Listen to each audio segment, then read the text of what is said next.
다음 소식으로 좀 가볼까요? 이번에는 이수아 기자가 준비했네요. 네, 계속해서 준비해봤는데요. 이번에는 국민의힘 당내 소식입니다. 이준석 양두구육의 이철규 양천대소입니다. 네. 계속해서 문자 논란을 다루게 되는데 이 문자 논란에 이 대표가 양두구육을 언급했죠. 이런 가운데 이 대표를 향해서 오늘 대표적인 친윤이자 윤석열 핵심 관계자, 그러니까 윤핵관으로 꼽히는 이철규 의원이 답글을 달았습니다.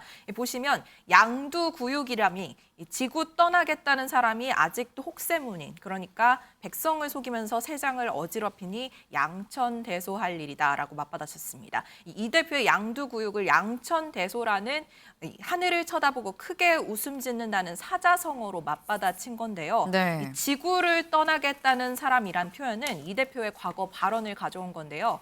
지난해 3월에 이 대표가 한 인터뷰에서 만약에 안철수 의원이 서울시장이 되고 윤석열 대통령이 된다면 지구를 떠나겠다라고 말한 바 있습니다. 사실 이철규 의원과 이 대표의 악연은 대선 전으로 거슬러 올라가야 될 것 같은데요. 네. 선대위 쇄신을 두고 당시 윤석열 후보 그리고 이 대표가 옥신각신하던 때에 네. 이철규 의원의 캠프 지도부 임명을 윤 후보가 이제 암시한 적이 있는데 여기에 네. 대해서 이 대표가 공개적으로 반박을 한 적이 있습니다. 과거 영상 보고 오실게요. 저는 권영세 사무총장의 임명에는 어떤 이견도 없습니다. 하지만 나머지 사안에 대해서는 큰 이견이 있었고, 그래서 그 의견을 정확하게 이야기했고, 저는 사실 지금 상황을 정치적인 상황으로 봅니다. 앞으로 지켜보겠습니다. 어떻게 진행될지. 네, 이렇게 하겠습니다. 네, 그건 이제 말을 이견이하는 게 이철규 이철규 부총장 안을 이 대표가 거부한 걸로 알려졌는데 거부한 이유도 좀 설명 부탁드립니다. 자세한 얘기는 드릴 수 없고 추천이 아니라 제가 지명을 해서 그 최고위원회에 그 의견을 달라고 제가 요청을 했고 대부분 그 별다른 의견이 없이 동의한다는 취지의 의견과 또 일부 반대 의견이 있었는지는 제가 가서 확인을 좀 해보겠습니다.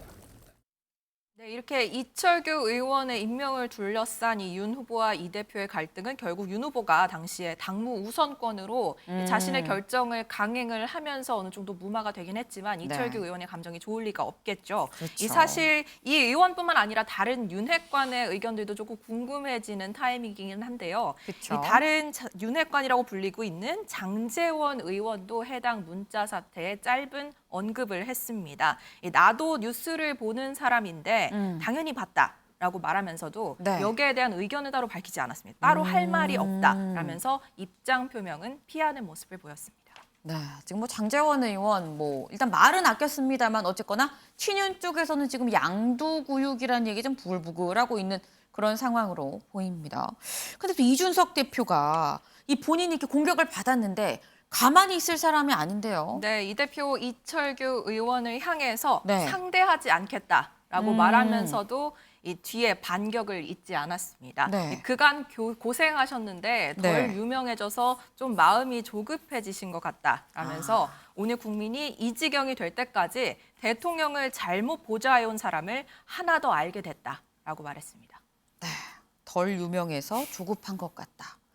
또 이 세게 받아쳤습니다. 김성환 위원님, 이준석 대표랑 윤핵관 사이가 약간 소원한 듯 했었거든요. 이 장외로 가면서 다시 전면전으로 좀 붙는 게 아닌가 싶기도 하고요. 전면전이라는 얘기를 한다는 것 자체가 되게 네. 우습지 않아요? 이미 전면전인가요? 네, 네. 이미 정리가 된 거잖아요. 네. 정리가 된 상황이고 윤석열 대통령이 내부 총질하는 당대표라고 이미 낙인을 찍어버렸어요. 이런 상황에서 이준석 대표가 다시 되돌아올 수는 있을까? 아마 국민의힘 의원들도 다 알 거고 당원들도 다 알지 않겠어요? 그러니까 윤석열 정부 성공을 제일 많이 바라지 않겠어요? 이준석 대표의 어떤 정치적 명분, 정당성 여러 가지 것들도 고민하겠지만 네. 그래도 윤석열 대통령한테 맞설 수 있는 사람은 그리 많지 않을 거예요. 그런 상황에서 이준석 대표 입장에서는 사실 말로는 이준석 대표 이길 사람 별로 많지 않거든요. 제가 볼 땐. 그러니까 윤핵관들하고 계속 시비를 걸거나 아니면 싸우거나 이런 모습들을 보일 수 있겠지만 네. 윤핵관이 전면전을 하면 할수록 오히려 윤핵관이 손해보는 이런 싸움이 될 가능성이 굉장히 높거든요. 네. 그러니까 윤핵관 입장에서 계속 싸움을 하기는 쉽지 않을 겁니다. 근데 어찌 됐든 뭐 당원권 정지 때문에 당대표 행사를 그 권한 행사를 할 수 없고요. 네. 경찰 수사 결과도 저는 뭐 나오기 쉽지 않다고 생각하지만 어떤 방식으로든 만약에 나온다고 가정할 때 네. 또 그렇지 않더라도 당의 혼란을 그대로 방치해서는 안 된다고 하는 조기 전대론이 계속 부상할 가능성이 있어서 이준석 대표는 훨씬 더 곤란한 처지로 내몰린 건 뭐 부인하기 어려운 사실인 것 같습니다. 그렇군요. 훨씬 더 힘든 상황에 지금 이준석 대표 내몰렸다라고 이 말씀을 해주셨는데 이수아 기자, 네. 이 힘든 상황에 내몰린 이준석 대표 지금 어디 있습니까? 네, 울릉도를 떠나서 이 배를 타고 포항에 도착을 했습니다. 사실 네. 당초 이 포항에서 여객선을 타고 움직일 때 승객들과 함께 하선할 것으로 예상이 됐는데 네. 예상을 깨고 바로 여객선 화물칸에서 SUV를 타고 다음 행선지로 이동을 하면서 기자들에게 모습을 보이진 못했습니다.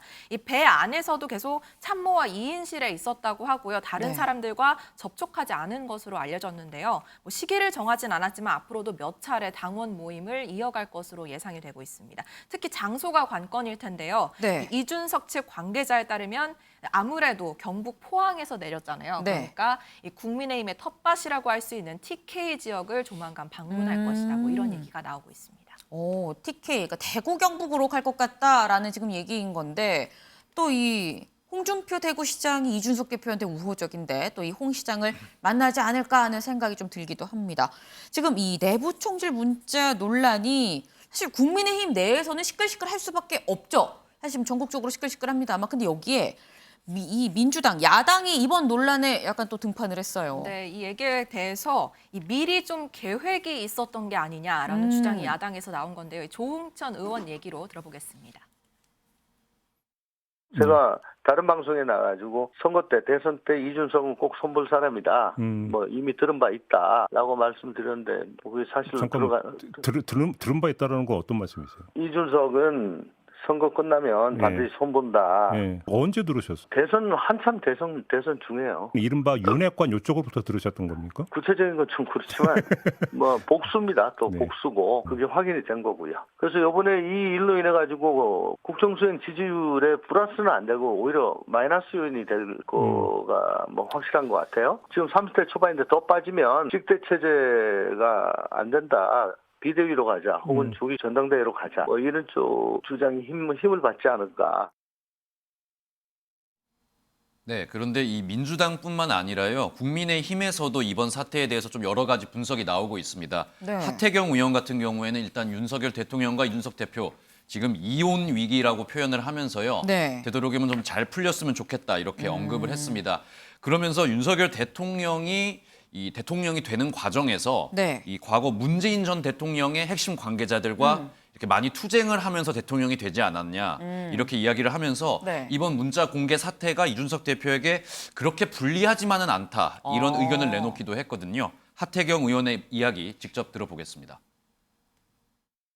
이 대표는 윤석열 대통령 본심은 소위 윤핵관들하고 좀 다를 것이다라고 생각을 한 것 같아요. 이제 윤핵관들하고 똑같은 거 아니냐 이제 이런 생각을 이제 하게 돼서 큰 실망감을 보이는 것 같은데, 근데 이제 정치적으로 볼 때는 사실 이준석 대표가 꼭 불리하진 않아요. 윤석열 대통령 된 과정도 소위 문핵관들하고 투쟁 과정 아닌가요? 문재인 핵심 관계자. 그러니까 대통령께서 이제 대선 과정 중에도 이준석 대표 탄핵 소동이 있었거든요. 네. 그때 정말 치열했어요. 근데 제가 그때 그런 얘기 한 적 있잖아요. 이게 둘이 싸우는 게 맞는데 또 풀어질 수도 있다. 연애 같다. 그리고 바로 풀어졌잖아요. 맞아요. 저는 이 사태도 이거 정말 이혼 위기라고 느낄 수 있는데 또 정치인이 꼭 그렇진 않아요. 그래서 서로 잘 풀었으면 좋겠다.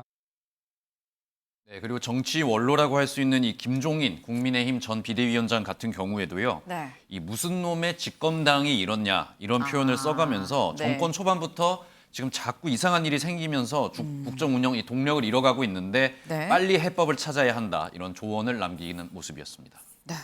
이정훈 위원님. 이 아까 하태경 의원이 이런 얘기를 했습니다. 윤석열 대통령도 결국 검찰총장 때 문핵관하고 싸우면서 이 몸집을 키운 거 아니냐 때문에 이준석 대표도 뭐 나쁘지만은 않다라고 얘기를 했는데 상황이 지금 같은 걸까 싶기도 한 게 윤 총장이 문핵관이라는 이른바 문핵관과 네. 이 대립한 시점과 이준석 대표는 임기 초에 지금 이 윤핵관이랑 대립하는 거거든요. 같은 상황인 걸까요? 네, 근데 임기 초반인데 예를 들어서 대통령 국정 수행률이 높다. 이러면 좀 불리할 수 있죠. 그런데 지금 상황은 사실은 절대적으로 이준석 대표에게 유리한 구도로 지금 흐르고 있다. 이렇게 봐야 됩니다. 최근에 뭐 아시겠지만 차기 전당대회 당대표 적합도 1위, 그죠? 계속 나오고 있고 또 뭐 더 수치가 더 점점 더 높아져요. 최근에 그쪽으로 새가 좀 더 붙는 거죠, 오히려. 제가 보건대는 이 전국 투어 그 효과도 좀 일정 부분 나타나는 것 같고 좀 이제 그런 상황입니다. 그래서 사실은 뭐 조금 전에 그 뭐 또 다른 윤핵관의 공격 논란도 좀 저희가 얘기 다루긴 했는데 네. 윤핵관들이 공격해주면 해줄수록 고맙죠. 이준석 대표 입장에서는. 예.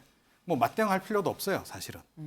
굳이 뭐 그렇게 여러 사람을 상대할 필요도 없고 네. 이제 제가 보건대는 궁극적 시점, 그러니까 어느 정도 이제 좀 분위기가 무르익고 지역 투어를 통해서 네. 좀 세를 좀 결집하는데 성공했다라고 판단하면 네. 아마 윤석열 대통령 바로 때리기에 나설지 않을까. 그럴 가능성이 매우 높다 이렇게 생각합니다. 네, 지금 이종원 위원께서는 이준석 대표가 만약 새가 보이면 윤 대통령을 직접 타격하는 걸로 약간 전략적으로 바꿀 수도 있다라는 말씀까지 주셨습니다. 네, 좀 봐야 될 것 같네요.